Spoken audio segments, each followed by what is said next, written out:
Vou tentar, para te liberar, eu sei que eu estou exigindo demais de você, né, Maurício, mas é que eu fico muito empolgado com isso, assim, mas eu tenho só mais 2 ou 3 perguntinhas aqui, tá? E eu te fiz essa aqui, mas será que eu faço ou não faço? Enfim, né, porque assim, meio... Vamos continuar aqui, já que eu estava falando de inércia, e foi aqui que você brincou, né, com a teimosinha. Também me preocupa a questão de advogado e de, às vezes, teimosia. Por isso que eu anotei aqui como teimosia e vou tentar formular a pergunta de uma forma diferente. Tá? No direito material, eu estou falando, inércia tem que ser a inércia é relevante, né? Para aquisição do direito do campeão e para extinção do direito aqui no caso do processo civil ou da execução, enfim, execução de título extrajudicial, judicial, enfim. O que acontece? Às vezes a escolha do remédio errado. Eu vou no médico e estou com uma dorzinha de garganta, eu falei, né? Que eu estou com uma irritação, acho que é ar-condicionado, e ele chega lá e me dá uma aspirina. Né? Mas eu podia estar com Covid. O remédio é inadequado para combater o mal. No processo também acontece. Eu tenho um crédito condominial, e proponho aqui uma ação de cobrança quando devia ser execução de título extrajudicial. Ou então, ao contrário, na lei antiga, propunha a execução quando era uma ação de cobrança. Correto? O advogado pega um CPC de 73, aplica o 73. O que eu te pergunto não vou falar que é burrice, né?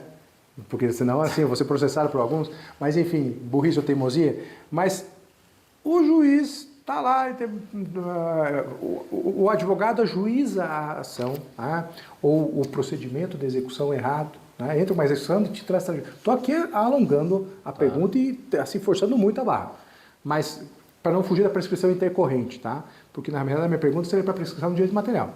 Mas enfim, para ficar na prescrição intercorrente, ele tinha que entrar com o cumprimento de sentença do 523, e entrou lá com uma execução de título extrajudicial, uma anomalia, o juiz, não emende, não emende, ele não vai, fica teimando e vai recorrendo para o STJ. Ele entra com o procedimento inadequado, tá? E eu vejo muito mais isso na execução de título extrajudicial. Ele não tem título e ele insiste na execução do título. E o juiz, depois de advertido, acaba por extinguir. Ele fica teimando nisso. Tá? A pergunta que eu te faço essa ação, porque daí não é inércia, né? Eu estou agindo, mas eu estou agindo de forma errada, como médico. Ele deu um medicamento, mas deu um medicamento errado. E não combateu o mal correto, e a pessoa pode ter morrido do Covid por não ter uma perda de uma chance. Esse passo errado, essa teimosia, enfim, ela vai ser relevante para a decretação ou o afastamento da prescrição? Não sei se me fiz entender. Porque intercorrente? A prescrição intercorrente também é uma prescrição do direito material, mas a intercorrente. É que a prescrição intercorrente, ela se descolou, né, da ideia de inércia. A inércia, hoje, para a prescrição intercorrente, é um irrelevante. Hoje a prescrição intercorrente, ela promove o valor da efetividade do processo. Então, o mais diligente dos exequentes, o mais diligente dos advogados, que se mantém ativo no processo procurando bens, ele não está impedindo com esse comportamento, você até falou assim, mudou do subjetivo para o objetivo. Ele não está impedindo com o seu comportamento positivo, ativo, o curso da prescrição intercorrente. Fala prescrição intercorrente, no curso do processo. Então, respondendo, não sei se foi bem isso que você me perguntou, mas...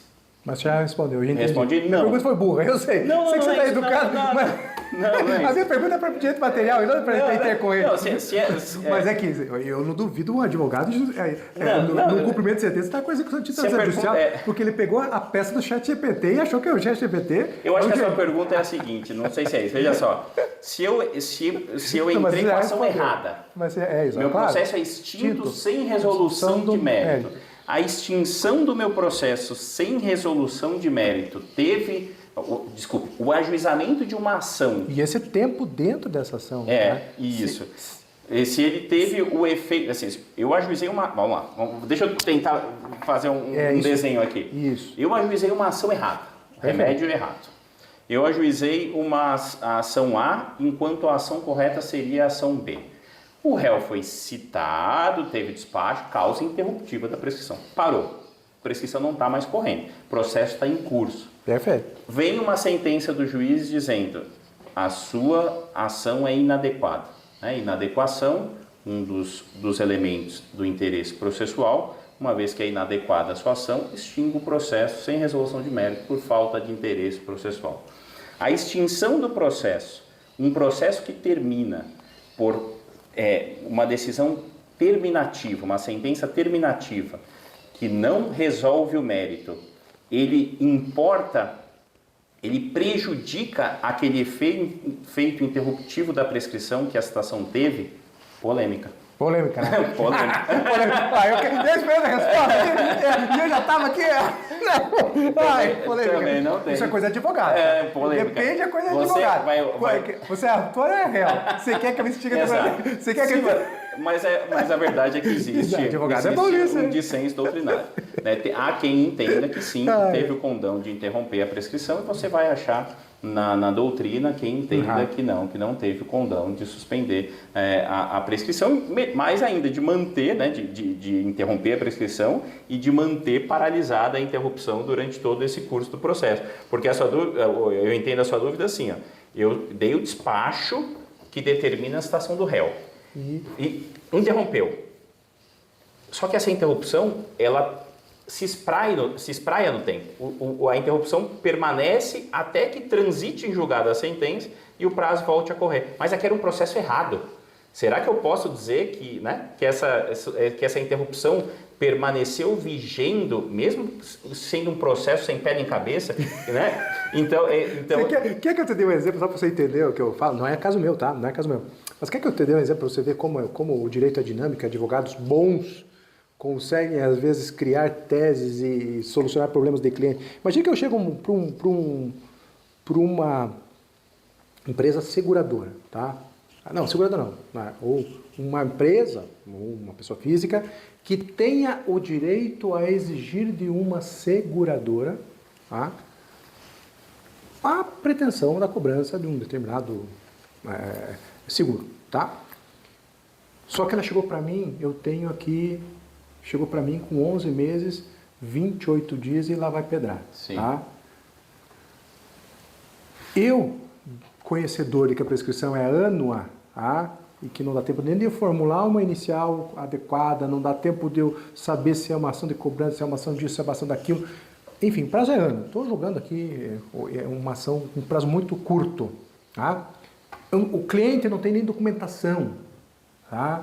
Eu entro lá, seja com produção antecipada de prova, seja com uma execução de título extrajudicial. Eu entro com uma execução de título extrajudicial. E não tem nem contrato. Tá? E de repente isso vai, o juiz, tá bom, manda e tal. No final fala, não era execução, isso aqui era uma ação de cobrança e tal. Extinguiu. Só que eu tinha 1 ano. Só que nesse 1 ano eu reuni provas em 3 anos. Durante esses 3 anos eu fui reunindo as provas que eu precisava para aquele processo que eu ia ver morrer, porque eu não tinha, ele não tinha nem como ser amparado, não tinha nem documento para propositura da ação. Então veja, eu consegui como advogado contornar o prazo prescricional com uma ação errada. Para mim, isso é uma má utilização do processo. Tá? Se a prescrição ano é boa ou é ruim, não me interessa. É curta, porcaria, tem uma relação com o seguro, quem trabalha com o seguro sabe, o preço do seguro está justificado por isso também. Mas, enfim, uma vez como eu posso, como bom advogado, contornar um problema que o cliente me trouxe, ajuizando uma ação estapafúrdia, porque lá no final o juiz, tá bom, a decisão é extintiva, mas a tua burrice, a tua negligência, por que você ter dado o remédio, deu uma quimioterapia aqui, quase matou o paciente, mas eu ainda vou, tá vivo, ainda, então entendeu? Essa é a minha preocupação. Ficou paralisado ali, então você ainda tem... Eu consegui transformar um prazo ano em quinquenal de prescrição, com ação errada, uso, né? Com o mau uso do judiciário. Então, só por isso que, enfim... Não, é importante a pergunta, né? Então, o interessante não é fácil, mas se você... E o juiz não vai conseguir diagnosticar, isso que eu ia falar. Não vai conseguir diagnosticar. Não vai. Se conseguir diagnosticar má-fé, é claro que você pode, como efeito da má-fé, atribuir uma consequência, até na sentença, às vezes, de dizer que a sentença não teve o condão, a citação não teve condão de interromper o prazo prescricional, uma vez que foi ajuizada de forma ardilosa, com um propósito. Mas é claro que como é que vai identificar isso? Né? Não vai identificar subjetivo, isso. Né? Eu vou falar, imagine eu, Leonardo, né? Chego lá e falo, mas doutor, mas eu não conhecia do direito. Você fala, não, você conhece. Eu falei, prova! Você não vai conseguir provar. Não vai conseguir provar. É claro que, de novo, né? De novo, a gente tem que pensar o seu público é de bons advogados. Não vão querer queimar o filme desse jeito, entrando uma ação descabida. Melhor passar a noite em claro, fazer a ação certa, do que ajuizar uma ação estapafúrdia e correr o risco de não conseguir o efeito. Não conseguiu o efeito. Última pergunta que eu faria aqui, enfim, deixa eu ver. Porque daí me preocupa com uma tecla que eu venho batendo há bastante tempo, já mencionei ela aqui, é a última pergunta mesmo. Estou muito satisfeito, Maurício, com relação a isso, muito feliz, né? Eu tenho me preocupado com a boa advocacia, e esse canal é um canal para bons advogados e também para as pessoas da sociedade identificarem os bons profissionais do direito, não só advogado, mas advogado, juiz, o desembargador, o promotor, o delegado, enfim, né? Para ele conseguir identificar, não, mas esse é um modelo bom, então eu quero esse tipo de profissional atuando, esse bom juiz, esse bom promotor, esse bom delegado, esse bom advogado. E o que me preocupou quando a gente está falando de prescrição intercorrente é que, às vezes, o bom advogado pode correr o risco de ser responsabilizado. E também não está vendo isso, tá? Porque eu diria isso. Lá naquela açãozinha pequena, açãozinha de 3 mil, 5 mil, 10 mil, juizado especial, não dá a treta grande. Então as pessoas não vão se esforçar para buscar um ressarcimento. Agora imagine que um advogado seja contratado e seja uma ação de 30 milhões, 60 milhões, 90 milhões, 100 milhões. Aí você pode ter certeza que se o advogado não deu resultado, esse cliente vai procurar outro advogado que vai, provavelmente, se existirem indícios, ajuizar uma ação de ressarcimento pela perda de uma chance ou pelo prejuízo que esse possa ter sido causado. E a pergunta que eu te faço é assim. A primeira parte pergunta, o dever de fazer buscas de bem é da parte ou do advogado? E você já vai me responder, obviamente, quem atua no processo é o advogado, lá dentro do processo, na petição, é o advogado. Mas, aí fica para vocês que são os advogados, você faz a diligência ou o teu cliente faz a diligência? O maior interessado é o cliente. Então, primeiro aqui, essa comunicação é muito importante. Porque a segunda pergunta, né? Se o dever de impulsionar o processo e também cuidar para que o direito, né, que a pretensão executória não seja prescrita, seja atingida pela prescrição, é dever do advogado. E ele vai lá, naquela quantidade que é a minha preocupação de não ter mais 500, 600, 900 processos, abrir aquela tela do Projude e viver pululando publicações, processos pequenos e processos monstruosos de 200 milhões, se for o caso. Então eu falo, não, eu, advogado, tenho lá 1000 processos e de repente está lá um e fala, não me preocupando.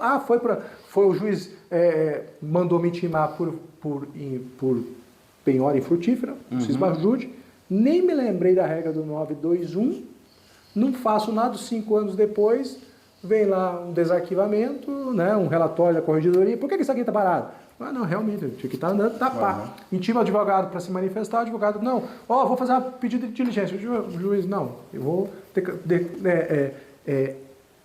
declarar, não, manifeste-se sobre a eventual prescrição intercorrente. Eu me manifesto, falo, não tá, olha, veja, eu estava aqui, enfim, tinha esperança, estava rezando para lá perpétuo socorro, para voltar a ter bens, enfim. Daí o juiz, não, isso não é desculpa, e declara a prescrição intercorrente. A pergunta é longa, mas de quem que é o dever de fazer a busca, do cliente ou do advogado? E se é do advogado dentro do processo, impulsionar o processo, ele não impulsiona? Eu tenho uma resposta, mas eu pediria para você, esse advogado não está sujeito a eventualmente ser questionado pelo seu cliente e eventualmente também, tudo em hipótese, poder ser demandado por uma eventual responsabilização civil, seja ela pela perda de uma chance, não vamos entrar nessa polêmica se é perda de uma chance, o próprio conteúdo prejuízo efetivo, tá? Fiquemos mais para perda de uma chance. Pode ou não pode? A pergunta é longa, mas Eu também não estou, como a gente está falando para muito mais para o público advogado, é ou não é um risco que nós veríamos a ser possível de uma interpretação da inércia? Porque na prática, realmente, já finalizei a pergunta, na prática eu vejo é isso, os advogados fazem todas essas diligências e às vezes, como você falou, né, dentro dessas diligências, todas que ele está pedindo, já se passaram os 3 anos. Né? E o juiz vai ter que declarar a prescrição intercorrente, porque era lá na primeira intimação e ele não sabe, né? Ou não sabe, não se tentou. Ele pode ou não pode ser demandado? Não estou dizendo se a ação é viável, se a responsabilidade dele ou não, mas é um risco a que o advogado está exposto, sim ou não? E daí eu finalizo, enfim. Eu não vou responder só sim ou não, cada um claro, é sim ou não, né? Mas qual seria a tua opinião, é claro? Eu acho que a tua opinião provavelmente é mais embasada do que a minha, porque você é um cara que estuda o civil mais a fundo. Mas eu vou dizer o que eu imagino, né? A obrigação do advogado é uma obrigação de meio, né? Ele tem que empreender as diligências técnicas ao seu alcance para conseguir um resultado mais proveitoso possível ao seu constituinte, ao seu cliente.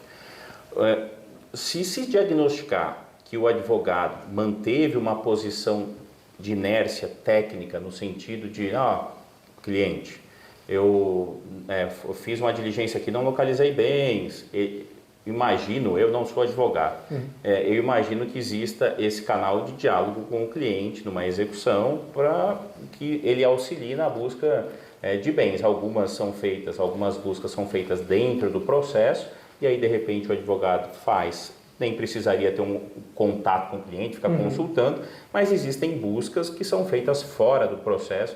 E aí imagino que o apoio do cliente muitas vezes seja importante.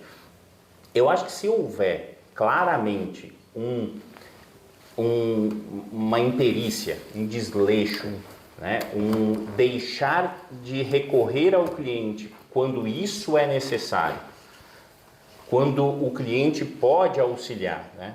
Se for diagnosticada essa imperícia, não é também assim, não é que a responsabilização do advogado, como de um médico, não é algo comum, recorrente, mas ela pode acontecer. Mas eu acho que é uma obrigação de meio, não é uma obrigação de fim.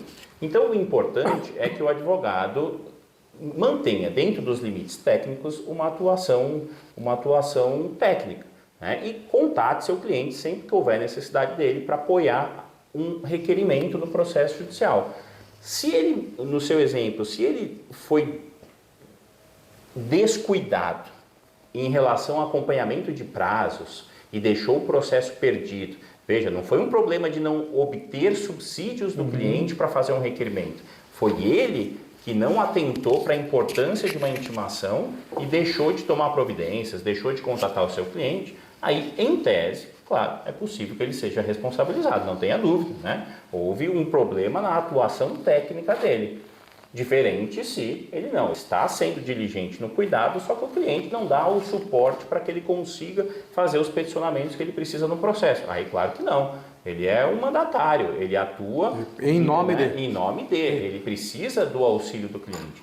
O advogado no processo, ele é a boca do cliente, né? Ele não vai cumprir a pena pelo cliente. Isso, não vai cumprir a pena pelo cliente. Agora, é preciso identificar que ele também tem deveres técnicos que daí são da alçada exclusivamente dele. Não é do cliente a obrigação de acompanhar que ele foi intimado, que tem um prazo processual em curso, que esse prazo processual é muito importante, e que o descumprimento desse prazo processual, ou uma inércia processual, pode implicar inclusive a perda de uma pretensão, às vezes milionária, né? Então, em tese, se houver um descuido em relação a questões, a normas técnicas de atuação no processo, é possível uma responsabilização. Perfeito. Não, assim, eu te coloquei numa situação, obviamente, assim, só de reflexão, porque eu sei que você tem muito para nos esclarecer aqui. Mas finalizando, eu acho que essa parte aqui eu deixo, mas deveria ser também para membros, ou qual que é o conselho que eu vejo? Na prática, o que o advogado faz, o geral? Estou aqui partindo do pressuposto dos advogados que eu conheço, que são a maioria diligentes, né? Mas Casa Ferreira, isso é de pau. A comunicação com o cliente se dá por telefone, rapidamente, alguém que fala com ele, o seu advogado é multitarefas, dá aula aqui, faz acolá, viaja demais, às vezes deixa na mão de um estagiário, deixa na mão de um funcionário, e não faz o registro daquela informação. E veja, em decorrência do princípio da boa-fé, apesar como a obrigação é de meio, concordo, perfeito, tá?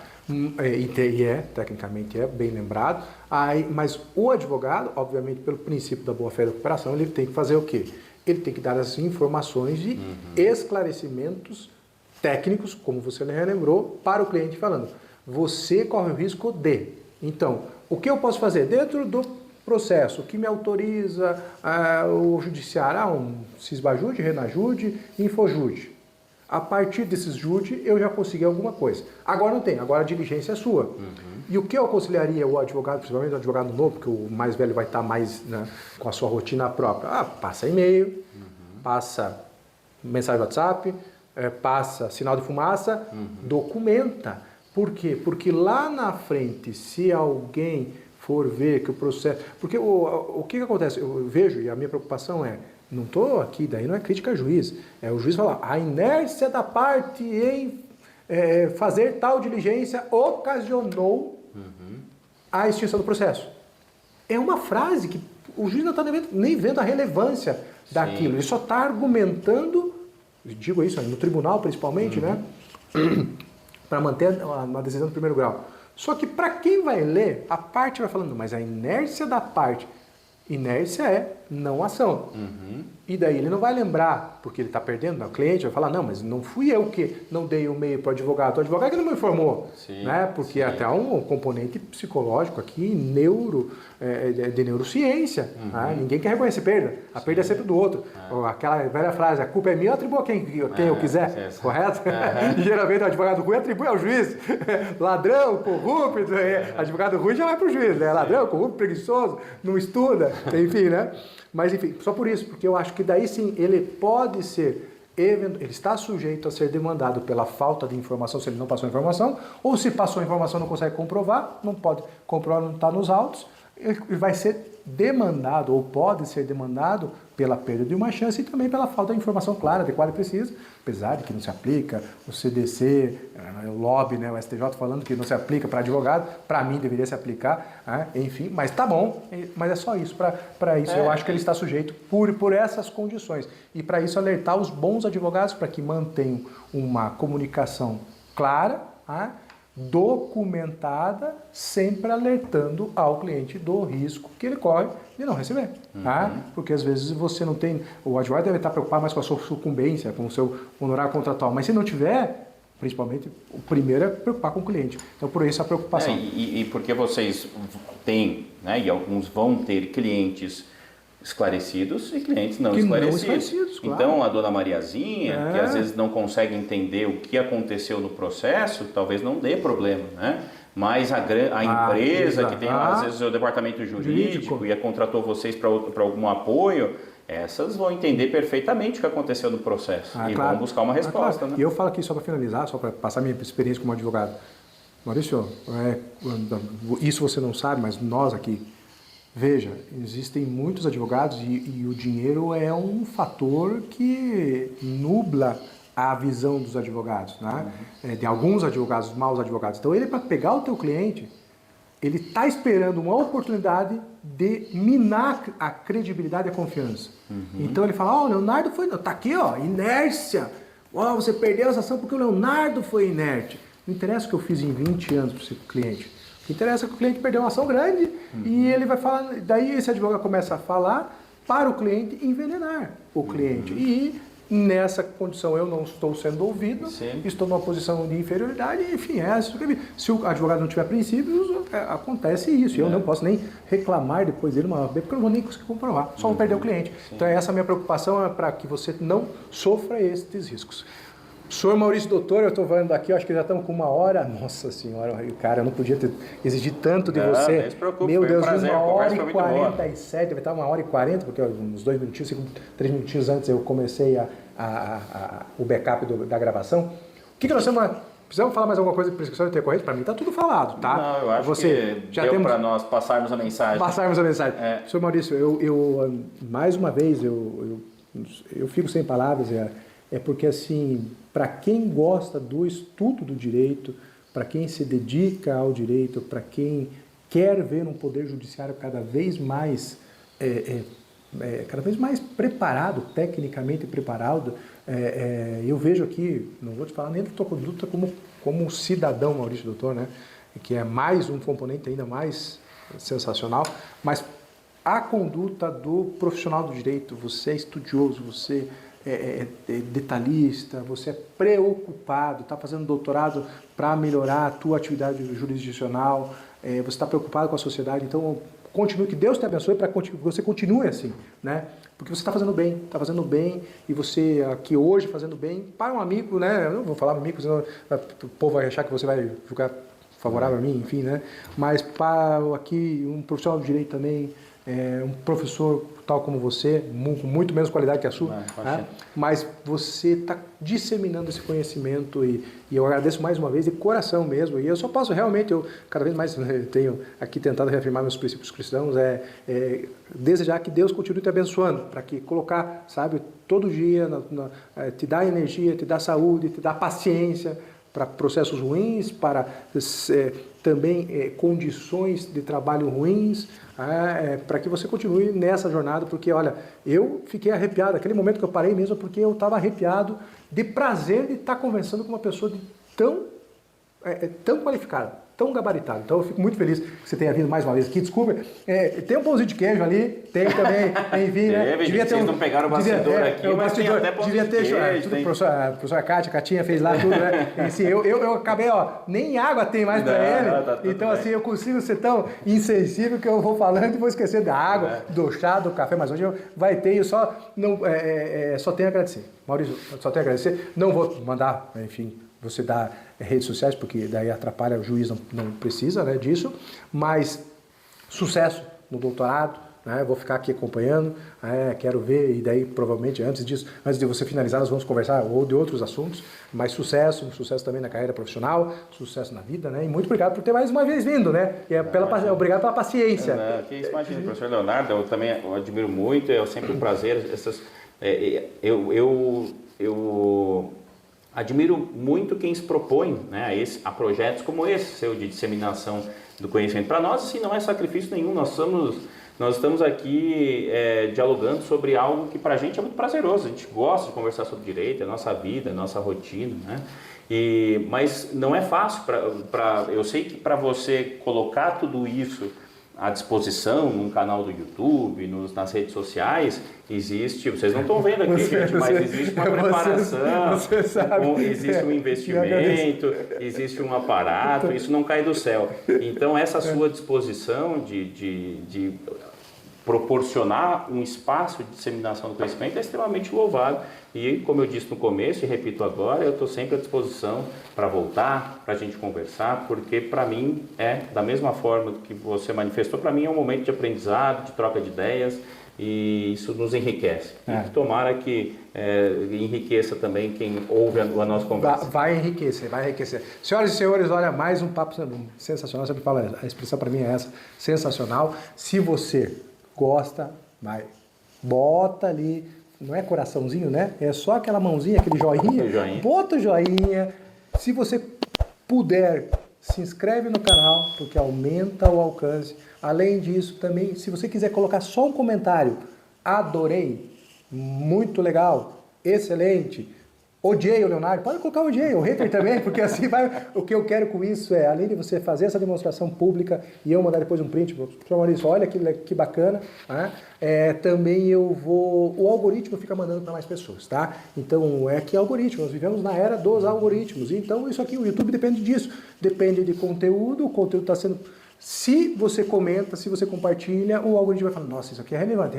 E vai pegar pessoas com o seu perfil, com o meu perfil, com o perfil do professor Maurício, e vai disseminar esse conteúdo. Então isso é muito importante. Se está gostando, curta, compartilha e se inscreve no canal. E não deixe de me acompanhar lá no @LeonardoAgostini76 no Instagram, que lá eu falo coisas curtinhas, dicas mais pontuais, alguns posts e são reflexões. E eu acho que você não tem nada a perder. Também me acompanha lá no @LeonardoAgostini76. Professor Maurício, muito obrigado. Gente, muito obrigado aí. Um abraço e até a próxima.